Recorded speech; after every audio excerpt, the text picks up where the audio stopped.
kaitannya dengan ikhtiar kita gimana tuh? Misalnya gini, ikhtiarnya level kekuatannya tuh mungkin beda-beda. Ada yang 50% tapi masuk. Iya. Ada bahkan yang cuma 30%. 30% atau bahkan dia nggak berikhtiar untuk ke situ tapi malah diundang. Wah, modal nekat 2 lumayan pede banget gue. Maksudnya yang pertama aja ibaratnya pertama kan belajar ya. Iya. Belajar tapi responnya segitu gitu. Terus begitu yang kedua, karena gue udah belajar di yang pertama, terus jadi semuanya tuh naik kelas. Timingnya salah. Kan ikhlas bagian seni daripada kita menunggu takdirnya Allah SWT, itu ikhlas.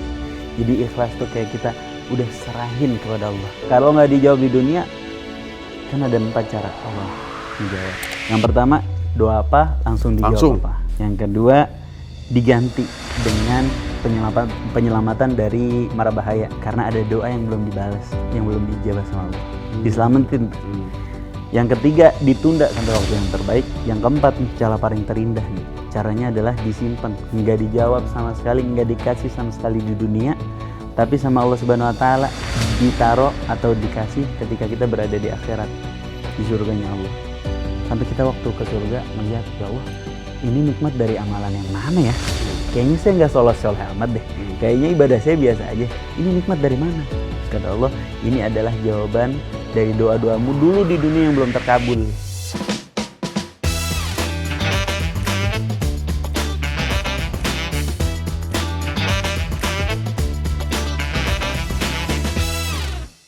Bismillah, alhamdulillah, salatu wassalamu ala rasulillah wa ala alihi wasallam.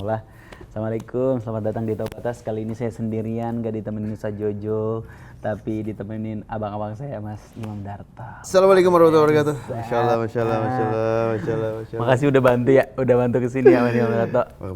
Alhamdulillah sehat. Beliau ini adalah talent podcast Mas. Edisi Ramadan. Edisi Ramadan. Alias cadangannya Habib Hussein Jafar. Enggak lah, kan semua tuh punya angle masing-masing. Oh iya. Kan yang isi tuh ada Ustadz Alfi, Habib Jafar sama Antum kan gitu. Jadi gue tuh ngebahas sama Omes, wah menarik banget ya. Maksudnya tiap kita tuh bisa belajar banyak dari masing-masing sudut pandang gitu. Gitu. Terutama kita salah satu kagum dengan Antum karena di usia yang begitu mudanya tuh kata-kata yang keluar dari beliau tuh kita juga gila, iya lagi kata gue. Terlalu tua ya? Umur berapa sih? Ana, 30. 30, Masya Allah, tua banget gua. 30 loh, ya Allah, 30 zaman gue 30 masih party metal. Ya Allah, enggak ada, tapi penasaran kenapa kita ditunjuk dulu itu? Oh jadi ini, karena emang apa ya, pengen ya itu dia, pengen memperkaya khasanah wawasan juga gitu, sudut pandang gitu. Kan di season sebelumnya podcast Mas itu selalu sama Ustadz Alfi kan? Iya. Gitu. Nah, Alfi tapi Vicky jago beliau ya. Iya, tapi karena udah teman banget. Iya. Jadi kadang-kadang suka bercanda-bercanda apa sih Pi gitu. Terus jadi takutnya itu jadi mengurangi kredibilitasnya. Akhirnya coba deh kita coba mix dengan yang lain deh gitu. Kayaknya Alfi jadi bercandaan banget gitu. Maksudnya bercanda tuh karena kita emang temenan kan. Bener. Jadi bercanda aja gitu. Nah pengen Habib Jafar, wah beda lagi angle-nya sama Habib bisa juga beda lagi. Tapi ngomong-ngomong usia 30, nih waktu dulu di komen usia 30 juga gak sih?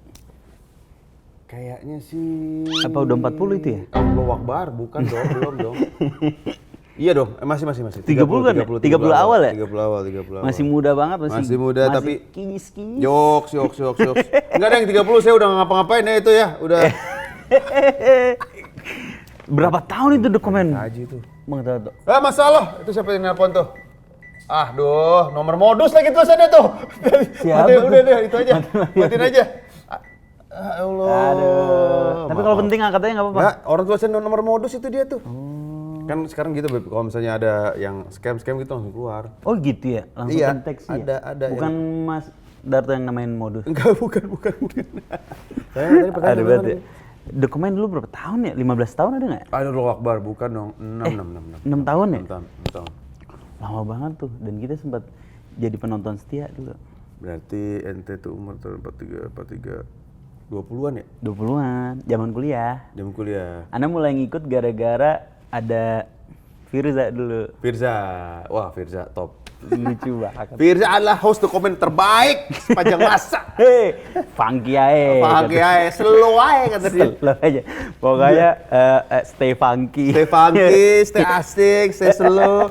Kita semua teman-teman ngomong apa lagi nih orang. Itu dulu sebelum dokumen berangkat dari siaran radio. Iya, ada siaran radio sama Danang.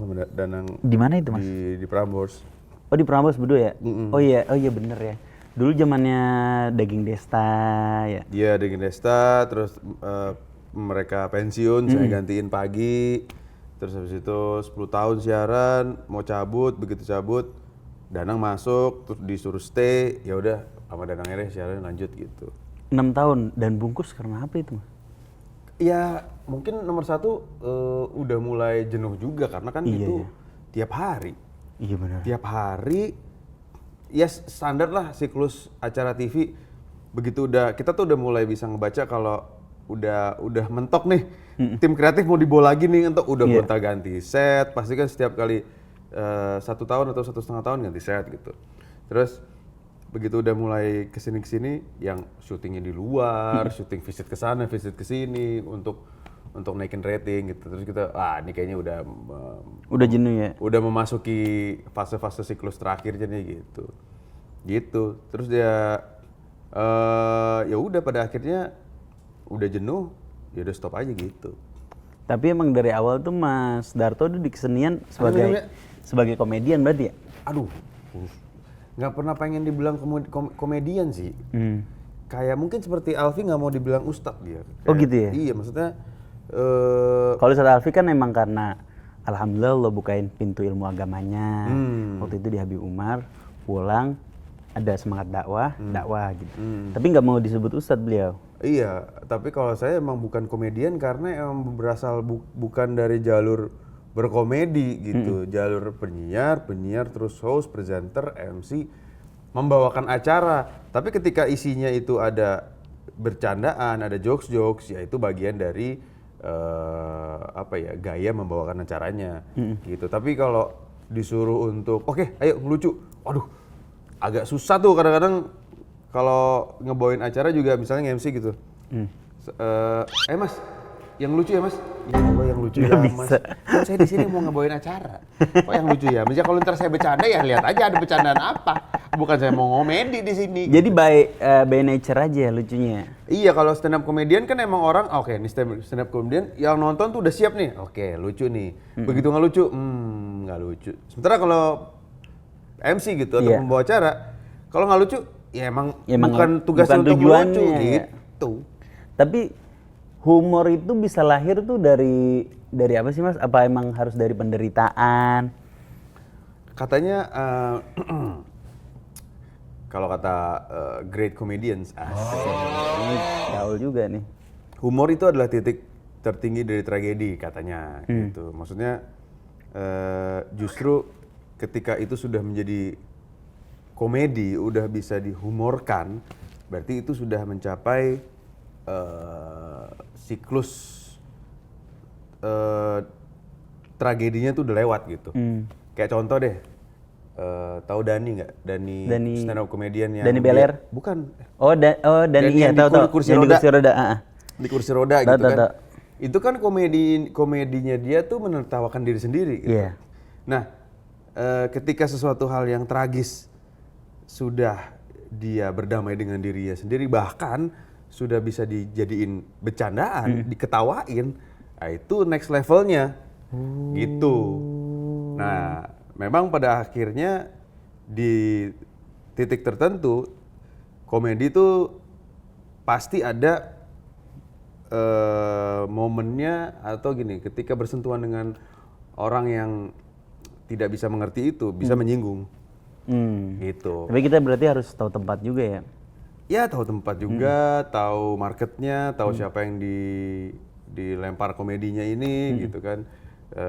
Membaca ruangan. Benar-benar. Gitu. Karena jujur karena Ana lagi belajar juga, maksudnya kayak kita ngajar kan bisa lebih diterima orang kalau ada unsur komedinya tuh. Iya. Bisa terhibur orang itu. Jadi penyampaian pesannya jadi lebih bagus. Cuma tadi benar kalau nggak pada tempatnya bisa tersinggung orang tadi ya karena lahir dari apa tadi tragedi. Pernah nggak lagi ngelucu terus orang tersinggung? Bukan kalau tersinggung sih ada. Marah gitu. Temen saya sih waktu itu bukan ngelucu ya, mungkin dia maksudnya mau memecahkan ice breaking gitu, tapi dia juga nggak tahu tempat sih. Ini menjadi bercandaan kita teman-temannya nih. Jadi dia nge-MC waktu itu, bukan saya, ada temen. Dia nge-MC ke acara Ramadan, banyak di situ anak-anak yatim piatu. Gitu, anak yatim. Emang kita lagi di Prambors zaman dulu. Kita lagi ya kayak buka bareng, terus bagi-bagi hadiah. Acara gitu. santunan lah ya. Dia nge-MC terus bikin games. Ayo sini bikin games gitu. Ayo nyanyi balonku ada 5 gitu. Set. Wah, kok nggak bisa? Nggak diajarin orang tuanya ya gitu. Astagfirullah. Kita juga, terus kita semua tuh yang nonton. Bukan orang emang ada orang tuanya. Kenapa dia ngomong gitu?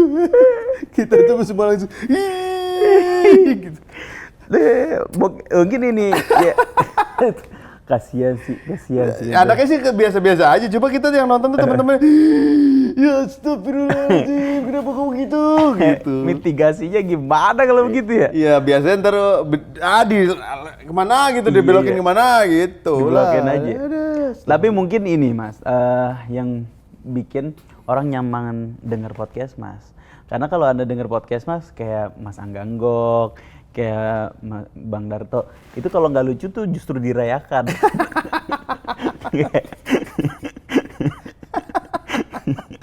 Itu trademark. Ya, masa semuanya lucu, harus ada yang nggak lucu lah gitu. Beban lucunya akhirnya di Bang Surya doang ya. Kan Surya emang udah naturally lucu kan dia gitu. Tapi salah satu yang lucu dari dia tuh kan marah-marahnya dia. Kalau dia nggak marah-marah nggak lucu. Nah, gimana cara dia marah-marah? Harus ada triggernya. Triggernya dari komedi-komedi gue yang tidak lucu dan komedi-komedi gue yang tidak lucu juga. Kita bikin terus diam gitu, bereaksi, merespon, baru ketawa. Kayak gitu. Berarti lebih sering jadi keset kalau di komedi ya? Iya betul. Lebih karpet sih dibandingkan keset ya. Pernah nggak kalau tadi kan orang, kalau ini diri sendiri kayaknya terlalu jauh deh ngatain gue gitu. Ngatain ke diri sendiri atau orang lain? Kita yang jadi keset, Mas Dato sebagai keset nih, pernah nggak kayak ada sedikit tersinggung gitu? Sama orang? Sama orang.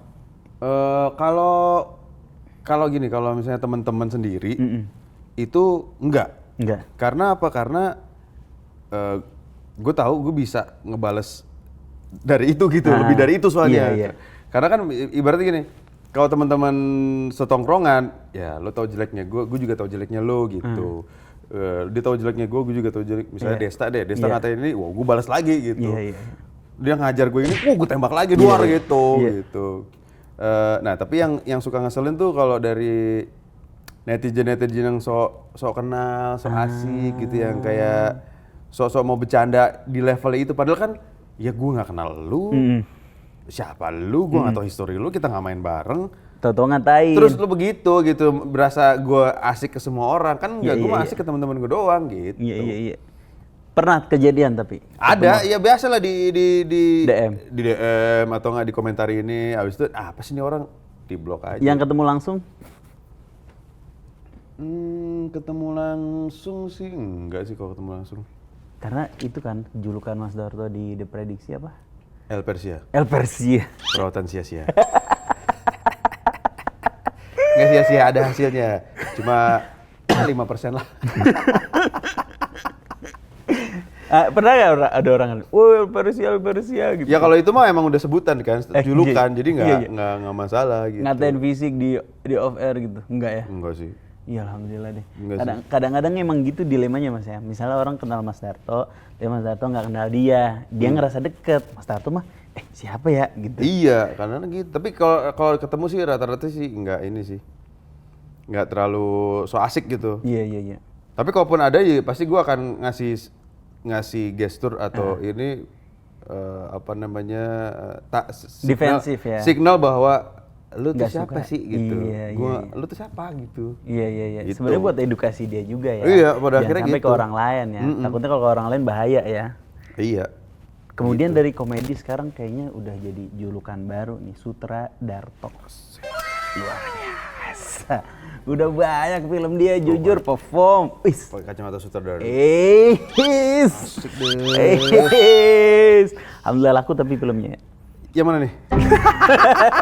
Yang pertama, alhamdulillah 850.000. Yang itu ya? Modal nekat 1. Oke.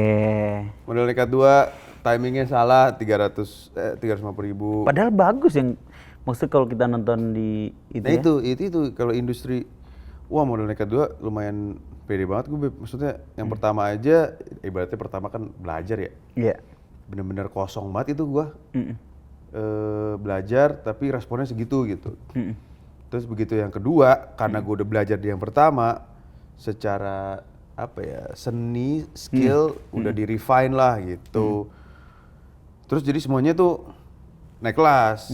Orang-orang bilang juga begitu, yang nonton juga wah anjir gitu ceritanya, terus juga teknik-tekniknya lumayan all out lah. Bahkan secara budget pun dinaikin. Karena yang pertama berhasil kemarin. Yang pertama berhasil, harapannya ini juga minimal sama lah gitu. Oke. Jadi secara quality apa segala macam. Dan begitu kita nonton juga pede banget. Respon orang-orang di premiere apa segala macam pede banget gitu. Orang yang udah nonton juga, wah ini jauh lebih bagus daripada yang pertama nih. Gokil nih. Dan talentnya juga gila-gila. Masya Allah, Gading Martin, ya Allah, puyeng saya bayarnya. Tapi Gading emang top. Itu emang sekeluarga beneran mahal banget sih. Ah iya dong. Tentu saja, kan sekolahnya Gempi mahal. Masa main film nggak mahal? Tapi aman itu, Gempi main satu film langsung setahun itu kebayar itu sekolah itu ya. Mantap, asik. Bahkan mungkin bukan setahun kali ya, berapa tahun gitu ya. Maksudnya kenapa yang kedua itu nggak laku? Karena timing. Padahal lebih bagus ya. Kalau berdasarkan ya kita sendiri, si kreatornya, si filmmakernya lebih pede. Tahu lah, maksudnya kan kayak misalnya apa ya?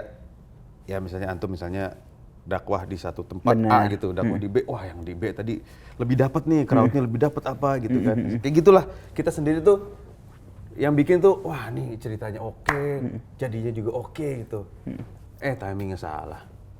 Beda kalau dakwah sih kan kita nggak diukur rame nggak rame ya.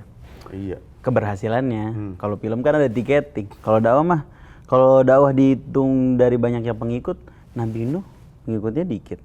Nabi Isa muridnya 12. Terus nabi-nabi banyak yang dakwah sekian tahun, ratusan tahun, pengikutnya dikit. Jadi kalau dari segi dakwah itu tidak diukur dari banyak sedikitnya pengikut, tapi tulus atau tidaknya dalam berdakwah.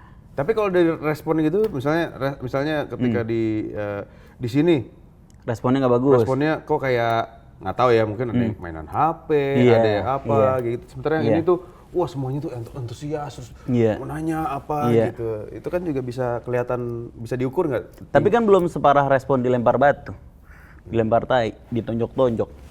Bener juga. Itu kan respon Nabi. Betul. Udah beda kelas itu. Iya. Nabi waktu ke Taif ya, responnya kurang apa mas? Dateng. Jadi Nabi tuh kayak ibaratnya kayak di prank gitu.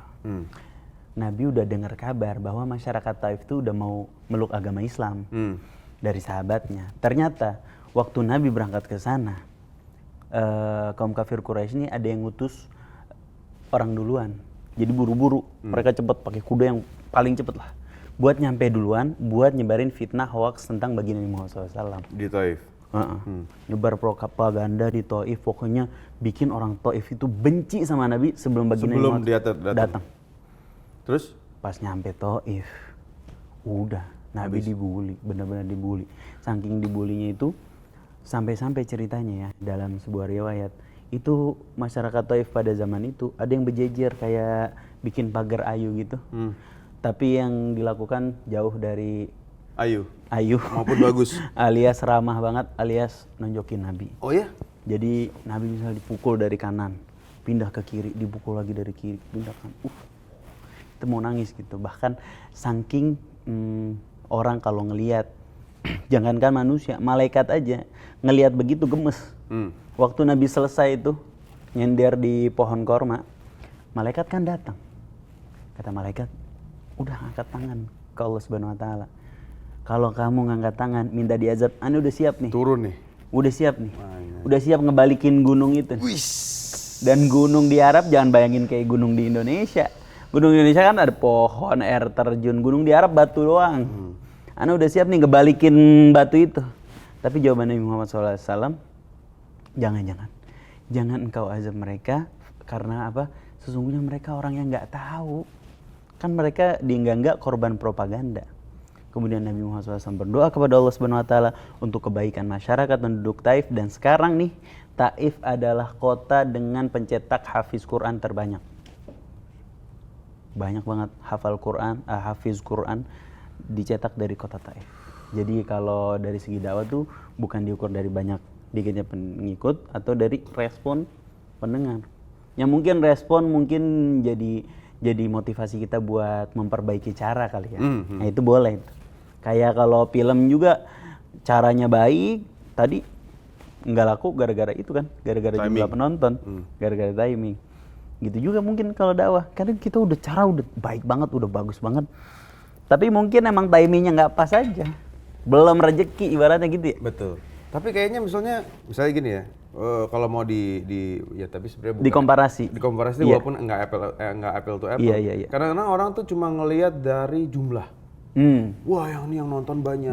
Ini nonton dikit. Mungkin wah ini pengajiannya banyak, ini pengajian dikit. Benar. Tapi kan kita nggak tahu, siapa tahu di pengajian yang sedikit itu ada bener-bener orang yang tersentuh segitunya sampai dia berubah 180 derajat. Benar. Sama tuh kayak misalnya waktu film yang kemarin tuh yang walaupun secara jumlahnya nggak terlalu banyak, cuma yang masuk ke saya, jangankan gitu. Tadi episode sebelum ini Kang Arman langsung bilang kan, wah top banget film lu yang kedua tadi, bagus tuh. Ya kayak gitu kan. Iya benar, bikin seneng ya. Iya, menyentuh. Oh ternyata karya saya. Walaupun utangnya banyak dari situ ya. Iya betul. Walaupun tapi balik modal gak? Balik modal dikit. Alhamdulillah. Ya alhamdulillah. Gak nyampe ngutang. Betul. Iya. Tapi yang kayak gitu. Rezeki mah ada aja. Ada. Yang satu berlebih, yang kedua ya jadi sama dah tuh. Hey. Ya Allah ya Rob. Iya benar tadi kayak banyaknya pengikut itu belum tentu semuanya kan ikut kita, belum tentu semuanya ngedengar kita. Anda belajar dari siapa Mas Darto?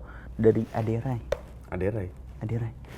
Anda ngobrol sama Mas Aderai itu di satu ruangan, dia ngasih tahu ilmu dia, padahal cuma Nana doang di situ. Itu sama persis kayak dia waktu ngomong depan kamera. Jadi semangatnya, ilmunya, bobot ilmunya, cara penyampaiannya itu sama persis kayak di depan kamera. Jadi dia nggak beda-bedain tuh? Nggak beda-bedain, persis. Dan dia bilang, kenapa sih kok begitu semangat ngejelasin? Padahal kan ibaratnya kalau YouTube nggak banyak yang nonton ya. Cuma aneh doang nih di depan dia. Ya karena kita nggak tahu informasi itu diamalkan oleh siapa. Jadi sampaiin aja dengan tulus dan pasti nyampe ke hati, luar biasa. Mudah-mudahan Allah jadikan film-filmnya Mas Darto jadi wasilah hidayah buat banyak orang. Amin. Orang yang sedih kehibur ya. Betul. Kan menghibur orang ibadah. Dapat pahala. Iya kan? Dapat pahala. Lo lagi ada film baru nggak? Ada nih yang kemarin baru selesai syuting, nanti akan tayang November. Ini saya berani klaim film terbaik saya selama ini. Oh iya benar. Wah ini karena syutingnya susah banget, Masya Allah ceritanya, syutingnya, tapi dapat aktor-aktor yang bagus banget, jadi begitu ya itu. Kadang-kadang kan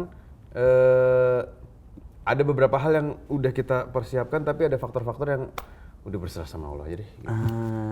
Boleh di-spill judul belum? Judulnya itu masih kita lagi bingung bukan bingung sih, kita milih lah, The Hungry Ghost atau Hungry Ghost Festival atau Festival Hantu Lapar. Yang main itu ada Andy Arfian, terus ada Aci Resti, ada Fajar Nugra, ada siapa tuh namanya, Jenny Zhang.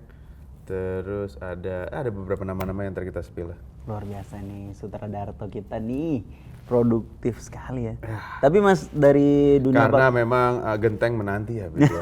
Genteng keramik. Lagi bangun rumah ya? Genteng keramik tangga masalah. Berapa tahun proses bangun rumah? Ini udah apa masuk. Ini renov aja? bangun dari nol. Bangun dari nol? Bangun dari tanah. Dan ya ada aja lah, ini namanya bangun rumah ya, ada aja PR ya, terus ada aja lah pokoknya cobaannya. Ntar air belum keluar. Iya ada aja cobaannya, terus lagi gali batas buat struktur, tembok tetangga jatuh gitu. Ngerapiinnya repot ya. Ganti lagi, ya Allah gitu dah. Ntar ada putra daerah dateng. Ada aja gitu. Mohon maaf gitu kata dia.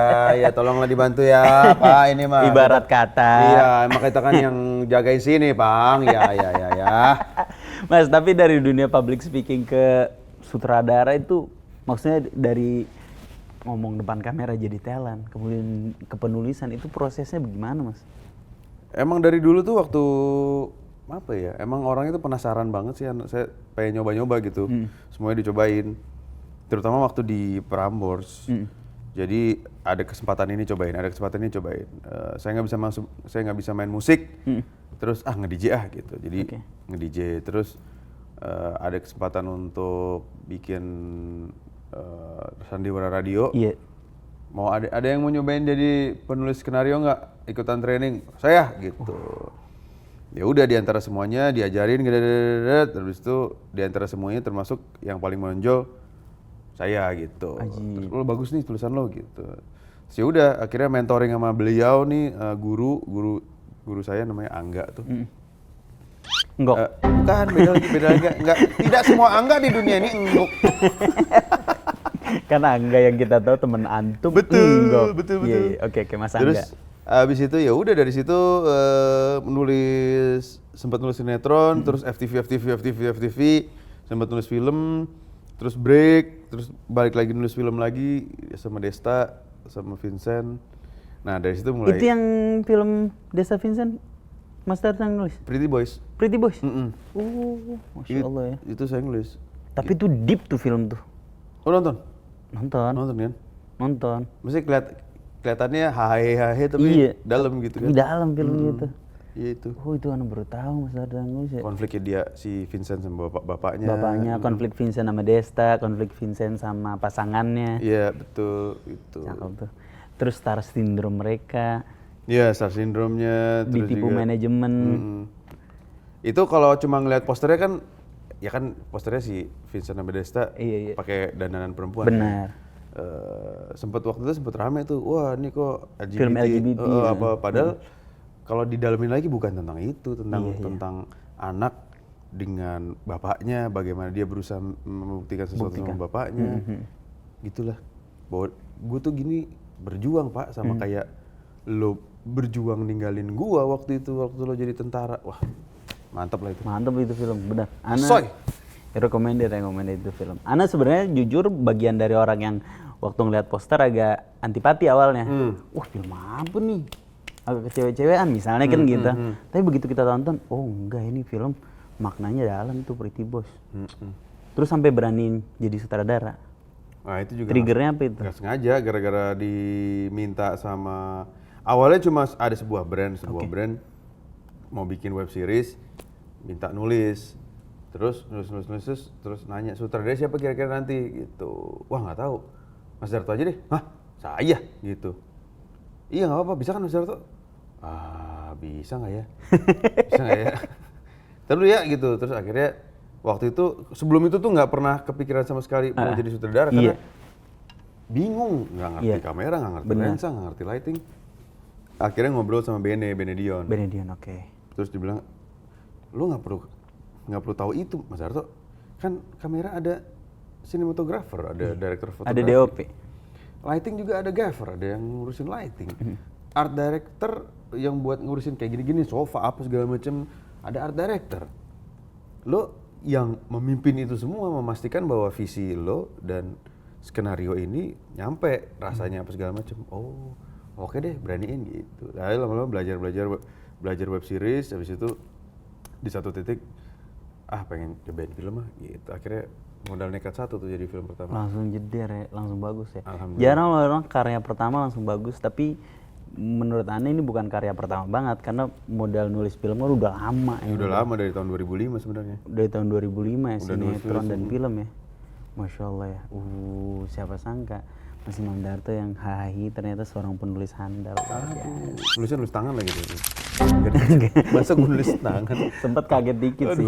Masa nulis tangan? nulis tangan gimana Ya revisinya Allah. itu ya Nah, Allah. Mas itu kalau konflik antara penulis cerita sama sutradara tuh sering nggak sih kejadian? Kayak kan suka yang nulis cerita, wah cerita gue nggak gini nih harusnya nih, kok dibawanya begitu?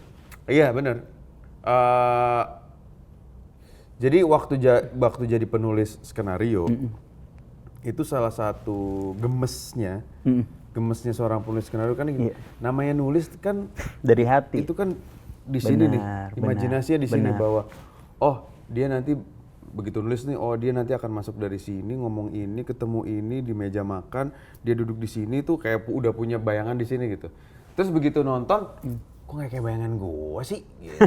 ada gitu-gitunya udah pasti tuh. Emang penulis tuh nggak punya hak buat ngontrol ya? Nggak bisa. Oh. Film itu ditulis 3 kali. Oke.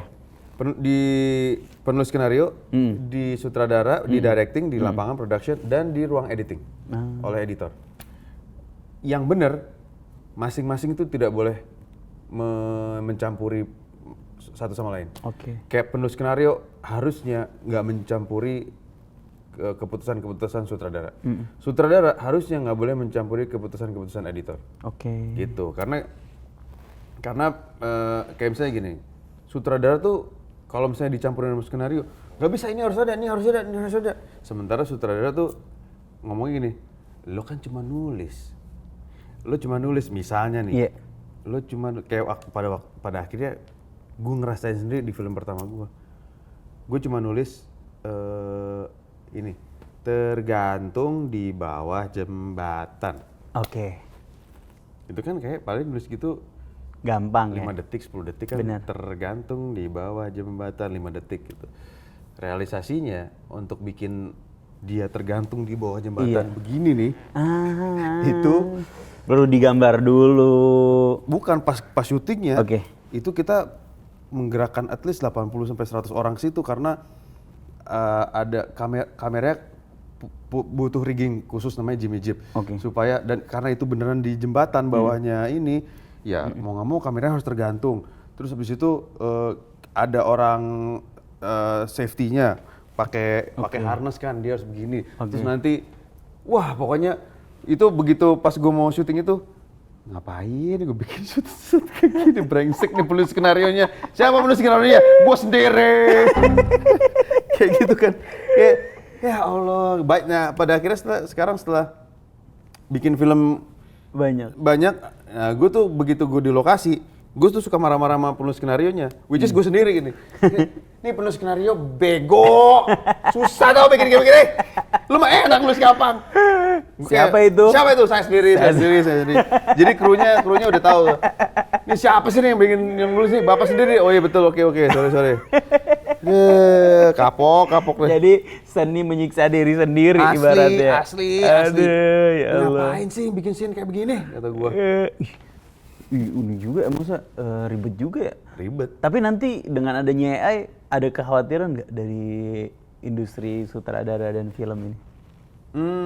Nah itu sekarang kan lumayan kayak wah pekerja kreatif menentang sekali digunakannya AI gitu. Nah tapi pada akhirnya harusnya AI itu cuma tools. Iya. Gitu. AI itu cuma tools. Rasa, sense of yang nggak bisa dibaca sama AI itu rasa manusiawinya gitu. Kayak misalnya sutradara nih, gambar bisa bagus, sinematik apa segala macam, lightingnya pas, backgroundnya pas. Tapi ketika aktornya nggak dapet rasanya, ya percuma juga gitu. Nah ketika scene itu cuma di bangku taman, tapi rasanya dapet, deliver, bikin orang nangis, nah itu yang mahal. Dari semua proses? AI belum bisa itu. Belum bisa sampai situ ya? Tapi akan sampai situ nggak kira-kira? Nah, Kira-kira. seperti yang gue bilang tadi, harusnya AI itu cuma jadi tools. Ya? Misalnya untuk sesimpel gini deh. Sekarang tuh kadang-kadang yang membatasi produksi film adalah budget. Iya. produksi di luar negeri itu kita bisa ngelihat wah settingnya apa segala macam bagus-bagus gitu karena mereka punya budget untuk Banyak. bikin green screen atau bikin bener-bener ngebangun istananya Harry Potter gitu Iya, oke, misalnya. oke. Nah kita tuh nggak punya, jadi bahkan beberapa adegan terpaksa harus Hilang. Iya, kalau nggak hilang, ini nih misalnya nih kita mau bikin supaya dramatis, dia bicaranya pas sunset matahari terbenam. Jadi ketika dia mengucapkan itu, air matanya menetes, ada sinar Sunset, matahari dari sini, terus kita shotnya dari sini jadi siluet, terus mereka pelukan. Wah itu pasti indah sekali. Nah sementara realitanya syuting begitu tuh susah karena banget. matahari terbenam Berapa detik doang? berapa menit bahkan, berapa menit belum tentu. Kalau misalnya kita mau ada di situ pas banget dia di sini nih, itu tuh cuma cuma paling kita punya jendela tuh berapa menit doang nih gitu untuk bisa misalnya siluet matahari di antara dua orang ini gitu kan. Iya kalau hari itu lagi cerah, kalau lagi mendung, ya kalau misalnya lagi ada mataharinya, terus kalau misalnya pas lagi dia ngomongnya bener, kalau ngomongnya salah diulang, matahari udah turun. Iya kalau air matanya keluar. Iya kalau enggak, aduh. Habis tuh budget seharian ya. Nah makanya, kalau Hollywood kan, nah kayak gitu-gitu pada akhirnya, ini kayaknya kita nggak bisa nih bikin, ya udahlah kalau gitu ganti deh, Ganti ekspektasi ya. Iya kita ganti set ke yang mana deh, yang penting rasanya tetap sama gitu. Sulit bro. Tapi di antara semua proses tuh penulisan, produksian, dan rasa pada aktor, yang mana yang paling besar pengaruhnya? Ke apa? Ke ruh sebuah film. Pada akhirnya sih semuanya ya. Semuanya ya? Harus kombinasi ya. Bener. Apa namanya?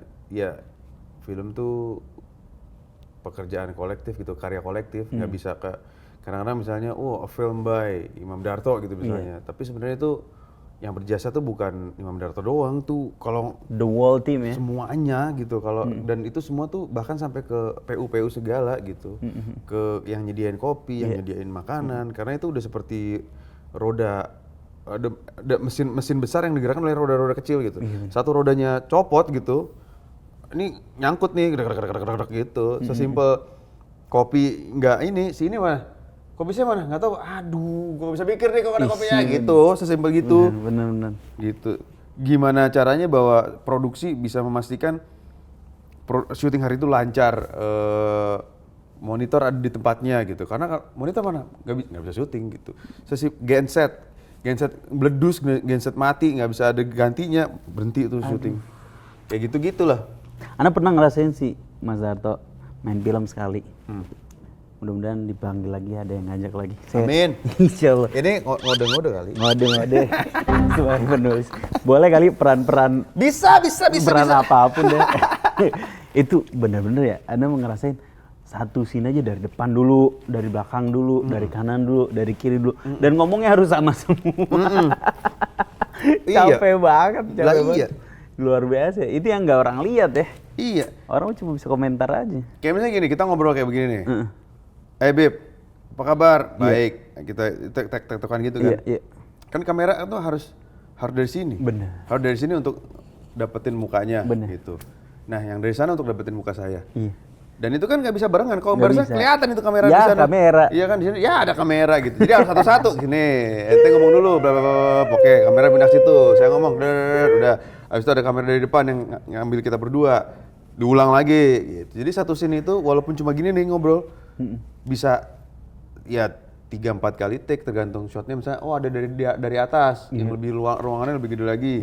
Ulang lagi. Apalagi kalau orangnya banyak ya. Ya, orangnya banyak, terus habis itu mau ada adegan ledakan misalnya buar gitu. Adegan ledakan yang nggak bisa diulang karena cuma ada satu peledaknya, bukan masa duit. Gitu. Masa meledak berkali-kali. Iya. Orang jatuh berkali-kali, repot juga ya. Iya.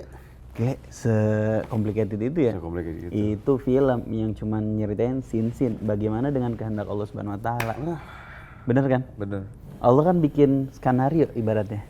Bukan tambah skenario Mas Imam Darto datang ke Robit Alawiyah buat datang ngebantuin podcast kita nih.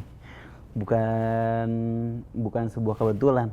kita bisa kenal, ketemu, bukan sebuah kebetulan penonton bisa ngelihat kita ngobrol dan barangkali mudah-mudahan dapat pelajaran ya. Semoga skenario ditulis sama Allah Subhanahu wa taala kan.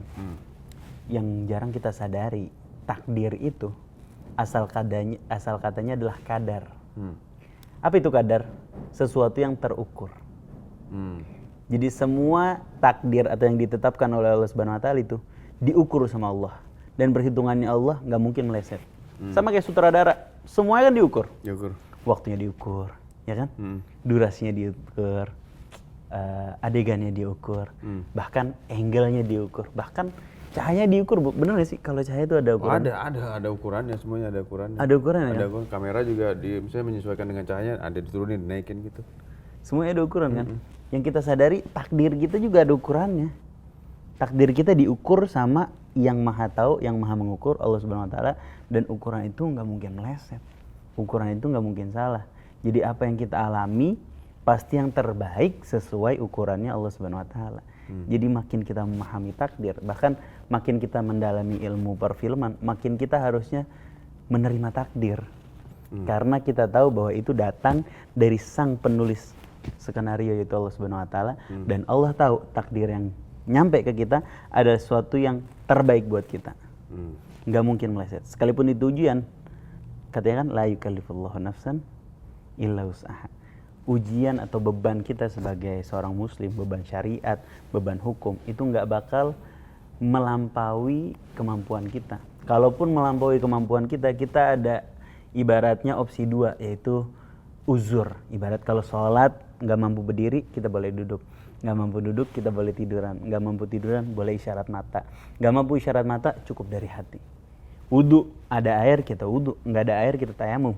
Kalau nggak ada keduanya, ya udah kita sholat aja. Kalau nanti suatu saat ada air, kita ganti sholat kita yang kita tinggalin. Begitu kan syariat, nggak akan membebani. Jadi dari obrolan tadi sama Mas Darto tentang dunia perfilman, Anda jadi yakin bahwa takdir sebagaimana film semuanya diukur, bahkan cahaya diukur, bahkan tadi sinar matahari diukur. Apalagi takdir Allah. Semua pasti udah ngelewatin perhitungan Allah. Dan sutradara terbaik Allah Subhanahu wa taala.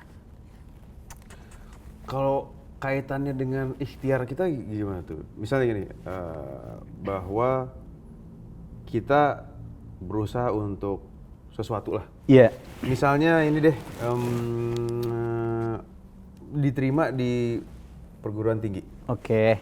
Ada sekian ratusan ribu bahkan. Benar. Semua berikhtiar dan ikhtiarnya pasti Masuk apa enggak gitu. Iya, ikhtiarnya level kekuatannya tuh mungkin beda-beda. Ada yang ikhtiarnya 50%, ada yang 1000% bahkan. Iya. Nah itu ada yang 50% tapi masuk. Iya. Ada bahkan yang cuma 30%. 30% atau bahkan dia nggak berikhtiar untuk ke situ tapi malah diundang.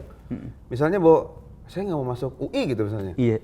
Saya mau masuk ke universitas di Australia gitu, tapi diundang sama UI untuk masuk. Masuknya UI.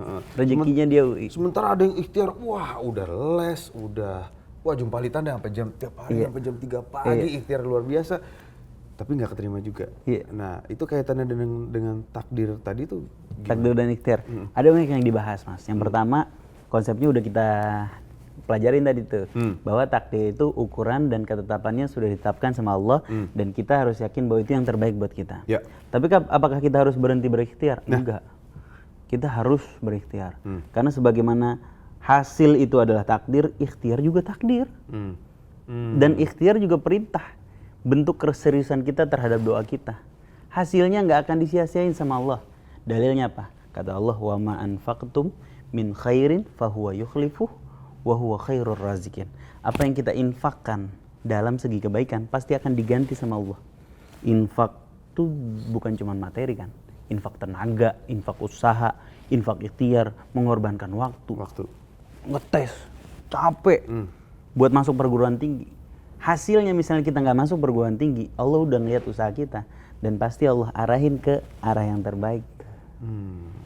Wa may yattaqillaha yaj'al lahu makhraja. Kalau kita ikhtiarnya nurut sama Allah, Allah pasti akan ganti dengan jalan keluar terbaik. Wa yarzuqhu min haitsu la yahtasib, dan ditambahin rezeki dari jalan yang tidak disangka-sangka. tadi khairur razikin, sebaik-baiknya pemberi rezeki. Rezekinya atau hasilnya akan datang di waktu yang terbaik. Mungkin bukan saat ini, mungkin nanti. Atau mungkin saat itu ketika itu adalah waktu yang terbaik pilihan Allah. Dengan cara yang terbaik dan dalam bentuk yang terbaik. Kayak dulu ya, Ana pengen banget masuk ke dokteran. Mas, Ana tes PTN. Wah, itu gila banget. Jumbalitan pasti. Jumbalitan. Puasa bukan Senin Kamis lagi. Puasa Daud kita dulu. Kurus gitu dulu, nggak segemuk ini. Maksudnya doanya udah maksimal. Udah pol-polan deh. Udah pol-polan. Ikhtiarnya pun maksudnya ikhtiar belajarnya. Ikhtiar belajarnya udah pol-polan. Tapi qadarullah nggak masuk ke kedokteran. Subhanallah di tahun berikutnya kita nggak les, nggak kursus. Lillahi ta'ala aja masuk jurusan ilmu komunikasi di Universitas Indonesia. Alhamdulillah lulus. Saingan kita kan orang yang udah belajar bertahun-tahun. Banyak yang nggak lulus. Alhamdulillah kita lulus. Sampai waktu kita di dalam kita inget, ya Allah, kalau dulu saya masuk ke dokteran kayaknya nggak cocok deh. Ibarat kita ini orangnya ceroboh. Apa-apa ketinggalan. Bayangin kalau lagi bedah orang, gunting ketinggalan di dalam bagaimana? Dok, ini kenapa nih, Bok? Ini ada apa nih, Dok? Ini kok nonjolnya begini, Dok? Itu nggak apa-apa itu, keamanan ntar juga hilang. Dok, sakit ini. Iya, tapi pasti yang harus kita yakinin bahwa ikhtiar kita nggak dibalas sama Allah. Ada ini nggak? Ada kaitannya juga dengan ikhlas nggak? Iya. Kayak misalnya anak kedua. Iya. Saya waktu itu udah punya anak pertama, udah umur 5 tahun. Terus kita mikir kayaknya udah saatnya ngasih adik nih. Terus ikhtiar banget tuh. Iya. Ke dokter, dikasih vitamin. Iya. Terus ngitung tanggalan, dikasih tanggalan, sampai dikasih, Bu, kalau abis berhubungan harus begini ya, ntar ini supaya gini, oke, harus kita madep kanan, iya, kiri apa gitu. segala macam, terus kasih tanggalan. Jadi kasih tanggalan itu Tanggal ovulasi. ada momen-momennya tuh gitu. Saya pulang kantor capek, sayang ini udah tanggalnya, oke deh. Kayak gitu kan. Tapi nggak dapat. Sampai akhirnya gimana ya? Yuk kita liburan ke Eropa. Ada uang yang dikeluarkan biar romantis, Biar happy, biar happy apa segala macam. Nggak dapat juga. Pada akhirnya ya udahlah, kalau Allah kasih kalau nggak udah. Terus Waktu itu kan belum nemu maduan ya kan? asoy, benar juga. Madu putih, Trigona. Madu putih, mantep itu. Akhirnya waktu itu begitu kita pasrahin, kita ya udahlah, kita udah semua nih nggak dapet, ya udah. Terus liburan malah bukan liburan ke Bali doang, ke Bali yuk gitu. Daripada kita kecewa ke Bali yuk, ke Bali pulang-pulang dapet. Jadi begitu diikhlasin nih, udah diserahin aja udah, malah dapet. Iya. Kan ikhlas bagian seni daripada kita menunggu takdirnya Allah Subhanahu wa taala, itu ikhlas. Jadi ikhlas tuh kayak kita udah serahin kepada Allah. Kalau bahasa Al-Qur'an perintahnya adalah wa may yatawakkal 'ala Allah fahuwa hasbuh. Ketika kita udah serahin urusan kita sama Allah, maka itu cukup bagi kita. Kenapa? Innallaha balighu amri. Allah pasti akan menjalani apa yang jadi urusannya Allah. Sebagai pencipta anak, memberi rezeki, yang melindungi kita, zat yang maha kuat sekaligus maha kuasa, yang akan membalas orang-orang zalim, yang akan menjawab doa-doa kita. Allah pasti akan menjalani apa yang menjadi urusannya Allah. Tapi kita harus tahu, qad ja'alallahu likulli syai'in qadra. Allah tuh menetapkan terhadap semua yang Allah kehendaki qadar, takdir tadi, ukuran. Jadi Allah tahu bahwa mungkin pada saat Mas Imam Darto berikhtiar, belum saatnya. Saatnya adalah waktu Mas Imam Darto liburan ke Bali. Allah tahu saat itu saat yang tepat ketika Allah Subhanahu wa taala bakal kasih anak.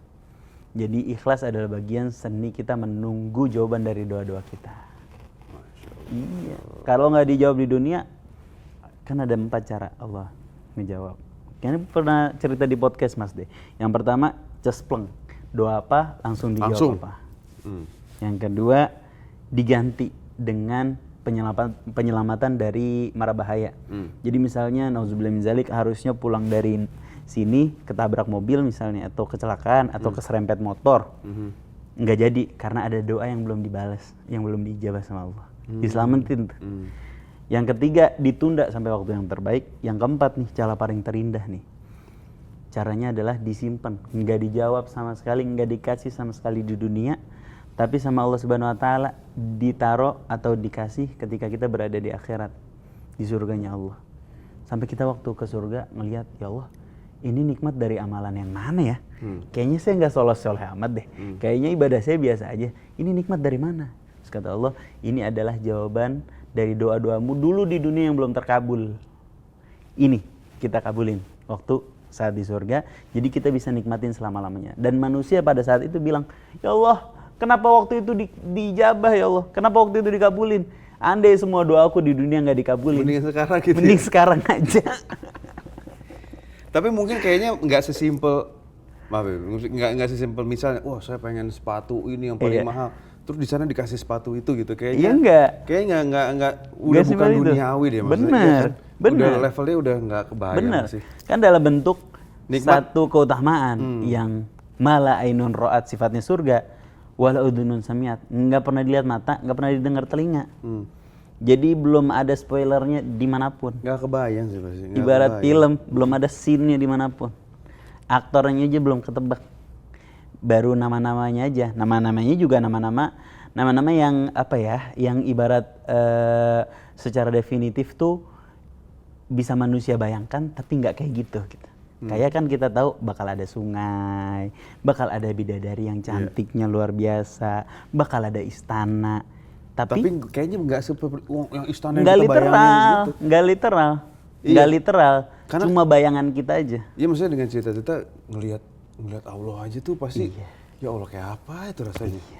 Apalagi udah nggak kepikiran istana kali, nggak kepikiran sungai-sungai susu, bidadari tuh nggak kepikiran kali ya. Bener. Kayak orang buta aja. Iya. Kayak orang buta misalnya, orang yang mohon maaf, terlalu kasar mungkin, orang tunanetra. Ketika disuruh megang satu hewan gajah misalnya, yang satu ada yang megang kaki, yang satu ada yang megang belalai, yang satu ada yang megang kuping. Masing-masing bersaksi. Gajah kayak gimana? Oh, gajah bentuknya lentur, panjang gajah nih. Itu kata orang buta yang megang belalai. Yang satu megang kaki, oh gajah bentuknya kayak pohon gede.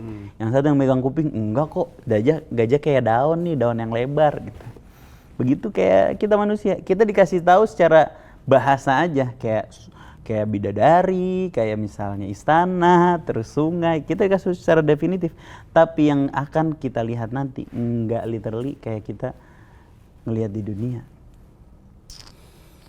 Gitu, ya Allah, dari ilmu film kita dapat ilmu takdir ya. Mantep banget ini, mantep. Luar biasa ya. Mantep. Asoy. Ya Allah, mudah-mudahan filmnya laku ya. Amin. Ah, udah Insya nggak Allah. kepikiran lagi dah. Yang penting Udah nggak kepikiran laku ya dapat sekarang? ridho aja dah, dapat ridho dari Allah aja dah.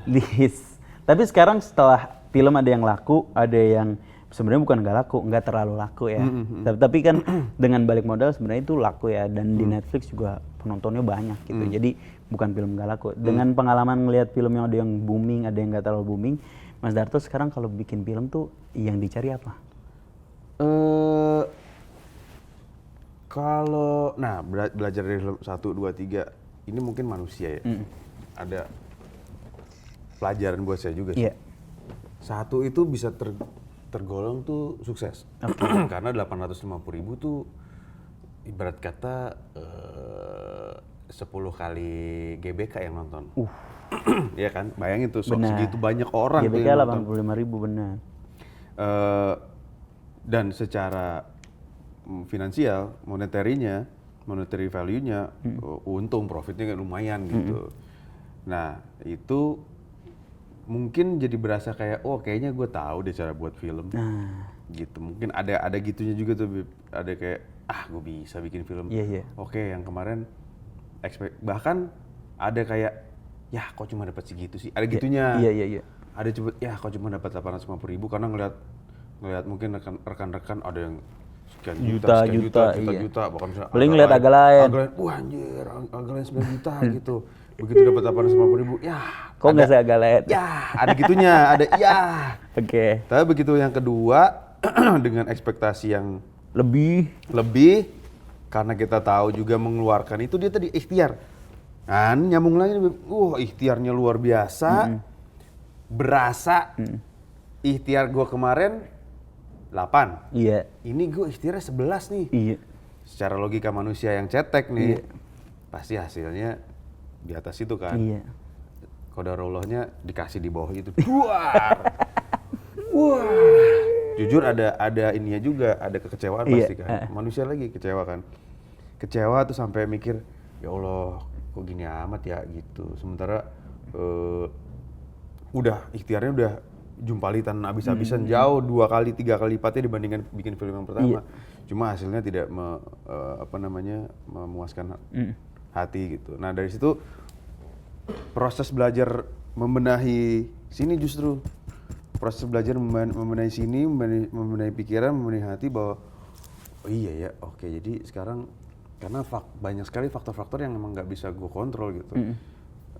Timing, penonton, habit, apa segala macem. Pada akhirnya ya udahlah kita bikin film sekarang mengejar ketenangan. Gitu. Ketenangan dalam arti film yang saya buat ini sudah saya buat dengan ikhtiar semaksimal saya dengan tujuan untuk membuat penonton tertawa, untuk membuat penonton menangis bahwa ini rasa yang ingin saya sampaikan dan ketika itu rasa itu sampai udah cukup gitu. Ketika ada yang bilang, Mas Darto gila film lo, gue nangis nonton film lo itu, gila film lo keren kemarin, ya udah alhamdulillah gitu. Gimana nanti angka penonton berkaitan dengan balik modal dan segala macam ya itu udah takdirnya Allah udah. Iya. Gitu. Itu ya pelajarannya. Dan itu kayaknya jauh lebih berharga dibanding juta-juta penonton. Bener. Iya. Dan itu membuat Mas Darto lebih siap kalau suatu saat filmnya bisa juta-juta penonton. Amin. Ada ini film ketiga nih. Film ketiga ya. Keempat ya? Keempat dari November. Insya Allah. Judulnya belum ditetepin ya? Itu di antara Festival Hantu Lapar, Hungry Ghost, atau... Secara umum boleh di-spill nggak ceritanya tentang apa? Ceritanya sih sebenarnya tentang seseorang pemuda yang merasa bahwa dia bisa mengontrol hidupnya dengan dijadwalin banget, semuanya schedule, semua ada on time apa segala macem gitu. Tapi di satu hari hidupnya tuh 180 derajat berubah. Gitu. Berubah terus termasuk dia mengetahui satu fakta tentang hidupnya yang belum pernah dia ketahui sebelumnya. Nah, terus cerita ini berkaitan untuk pencarian jati dirinya dia, siapa sih saya sebenarnya gitu. Menarik ya. Asai. Mudah-mudahan sangat asai didengar sinopsisnya sih, mudah-mudahan lah banyak lah. Kalau kita diundang premier, insya Allah kalau bagus kita. Bukan kalau bagus lah, bagus nggak bagus. Datang kan ya. Udah pasti, insya Allah. Datang ya. Insya Allah. Ana teman-teman Ana yang berapa juta insya Allah 2 juta insya Allah. Amin ya Allah. Amin. Insya Allah. Agak. Teman-teman kita pada takut ngundang premier katanya. Kenapa? Bib jangan Bib, banyak orang seksi. Kalau ini enggak nih, ini aman. Ceritanya keluarga nih. Apa deh? Iya. Insyaallah. Ini tayangnya kayaknya pas liburan akhir tahun. November tuh ya mendekati ke sana lah. Bisa milih nggak sih itu?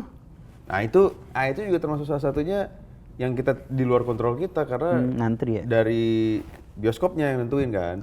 Paling kita kita bisa minta sekitaran ini nggak gitu. Oh kalau kamu mau sekitaran ini, adanya di sini. Terus kita lihat siapa ya saingannya. Ini.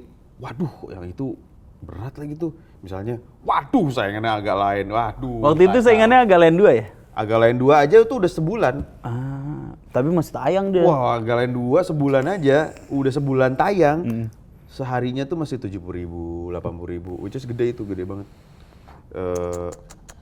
Terus kita tanggal 31 Desember tayangnya. 31 Desember, siapa yang mau nonton bioskop? Tapi nggak itu deh, lagi-lagi pelajarannya yang didapatkan berharga sih. Iya. Itu Gitu. dari kita pelajaran dari seni berkesenian. Berarti anak berapa sekarang? Anak 3. 3? Tadi yang pertama, yang kedua, yang di Bali tuh. Yang ketiga umur berapa berarti? Di Bali. Yang tadi dapat di Bali kan yang kedua. Oh iya, yang kedua itu. Yang ketiga umur berapa nih? Yang ketiga umur 11. Udah gede dong ya? Oh iya. Yang pertama Udah 17 mau kuliah sekarang. cewek? Cowok. Oh cowok. Yang kedua? Cowok cewek.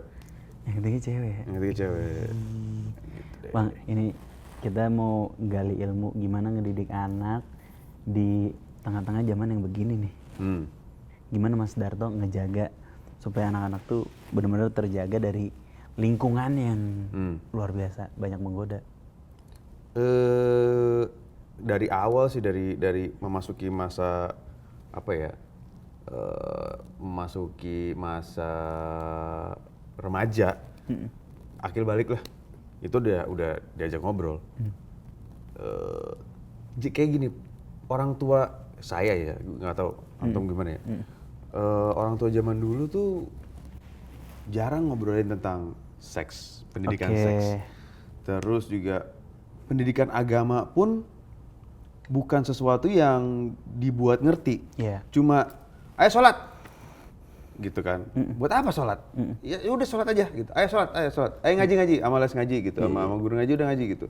Cuma esensinya tuh Nggak ada. nggak dikasih tahu kenapa kita mesti sholat. Sholat tuh apa sih gitu? Iya. Kenapa wudunya jangan buru-buru kayak kucing cebok gitu? Wudu tuh yang bener kayak gitu tuh nggak pernah jelasin. Nah, sebisa mungkin ke anak-anak tuh dari usia kecil lah, itu selalu dikomunikasiin. Kita tuh kalau di keluarga saya punya habit ngobrol di meja makan. Meja makan nggak boleh ada handphone, dari dulu sih sebenarnya.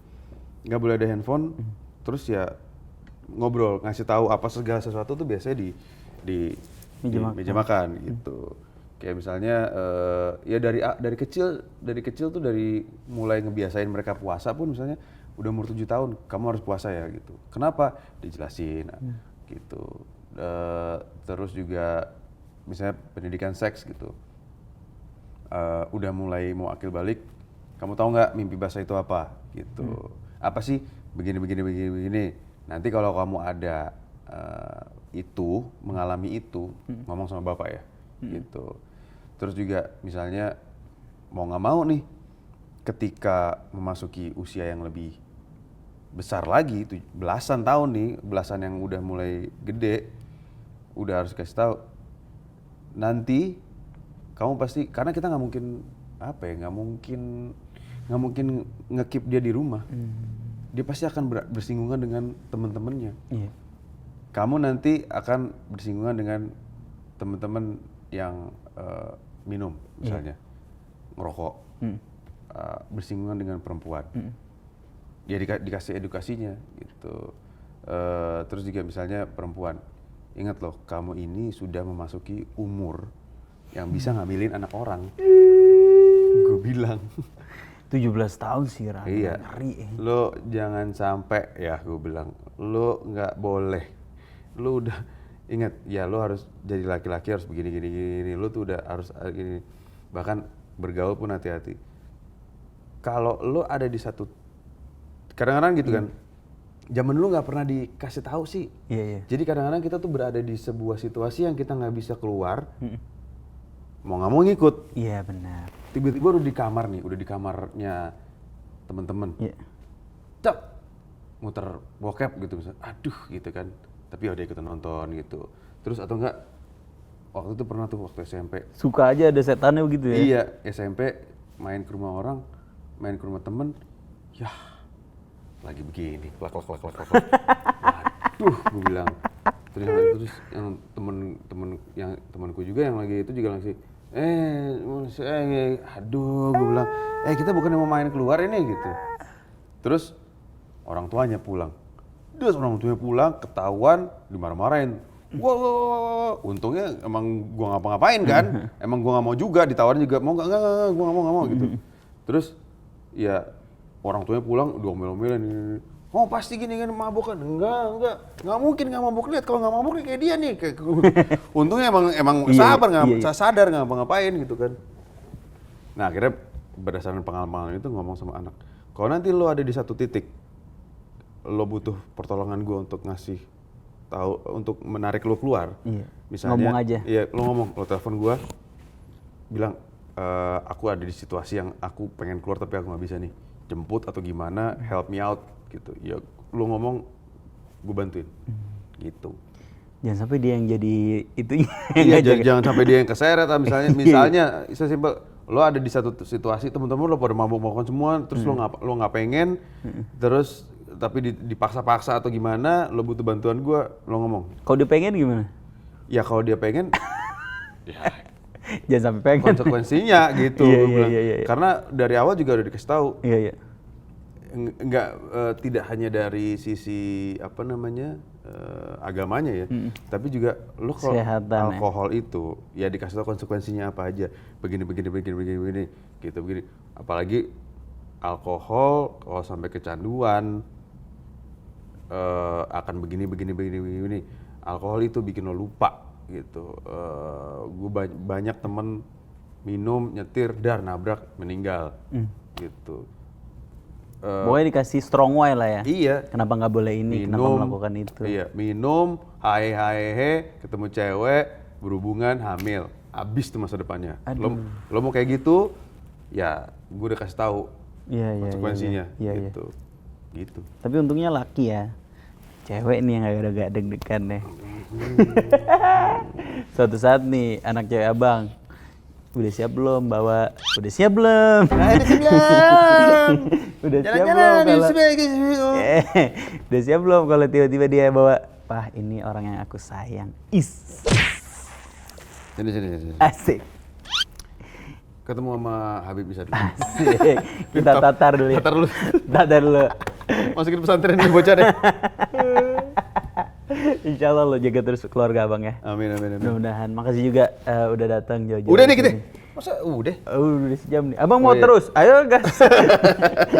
Kita bagi 2. Saya mah senang. Tapi seru nih ngobrol-ngobrol sini. Iya. Ya maksudnya bikin pengajian lah. Ayo dong, gas.